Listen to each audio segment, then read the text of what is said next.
প্রথমে একটি মিক্সিং বোলের মধ্যে দিয়ে দিচ্ছি ময়দা। এখানে আমি 2 কাপ সাথে আরও হাফ কাপ পরিমাণ ময়দা দিয়ে দিচ্ছি। এবার এই ময়দার মধ্যে দিয়ে দিব হাফ চা চামচ পরিমাণ লবণ আর সাথে দিয়ে দিচ্ছি চিনি। এখানে আমি 2 চা চামচ পরিমাণ চিনি দিয়ে দিচ্ছি। সাথে দিয়ে দিচ্ছি হাফ চা চামচ পরিমাণ কালো জিরে আর দিয়ে দিচ্ছি রান্নার তেল 2 টেবিল চামচ পরিমাণ। এবার ময়দার সঙ্গে সবগুলো উপকরণ খুব ভালোভাবে মেখে মিশিয়ে নিব। ময়দাগুলো খুব ভালোভাবে মেখে মিশিয়ে নিয়েছি। যখন ময়দাগুলো দেখবেন হাতের মুঠোয় দলা পাকানো যাচ্ছে তখনই বুঝতে পারবেন ময়দাগুলো মেখে নেওয়া হয়ে গিয়েছে। এবারে ময়দার মধ্যে দিয়ে দিচ্ছি অল্প পরিমাণে উষ্ণ গরম পানি। এখানে আমি অল্প পরিমাণ করে পানি দিয়ে খুব ভালোভাবে ময়দাগুলো মেখে নিব।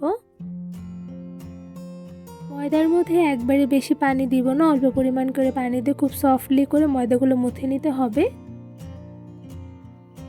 অল্প পরিমাণ করে উষ্ণ গরম পানি দিয়ে ময়দাগুলো খুব ভালোভাবে মুথে অনেকটা পরিমাণে সফটলি একটি ডো তৈরি করে ফেলেছি। তো এরপর যে দেখতে পাচ্ছেন ডোটা কিন্তু একদমই রেডি। এবার এই ডোগুলো একটি সাইডে ঢাকনা দিয়ে ঢেকে 20 মিনিটের মতন রেস্টে রেখে দিব।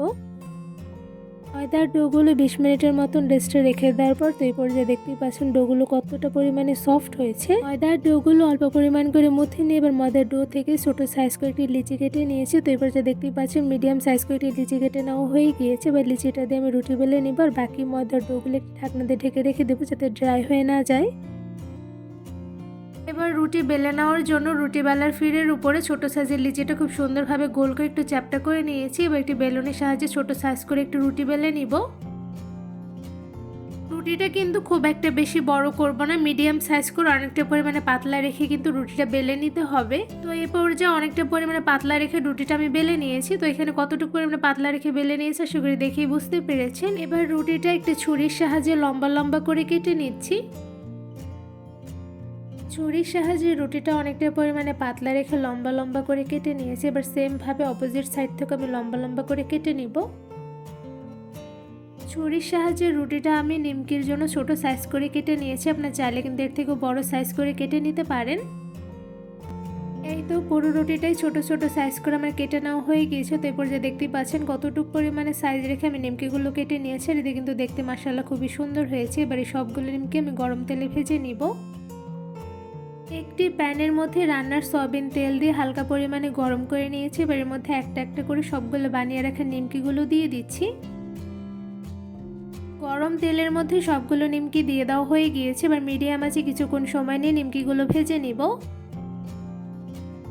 চুলার আঁচ মিডিয়াম টু লোতে রেখে কিছুক্ষণ সময় নিয়ে নিমকিগুলো ভেজে নিয়েছি। তো এরপর যে একটা চামচের সাহায্যে নিমকিগুলো নেড়ে নিচ্ছি। এই তো নিমকিগুলো নেড়ে নেওয়া হয়ে গিয়েছে। এবার নিমকিগুলো হালকা কালার করে ভেজে নিব।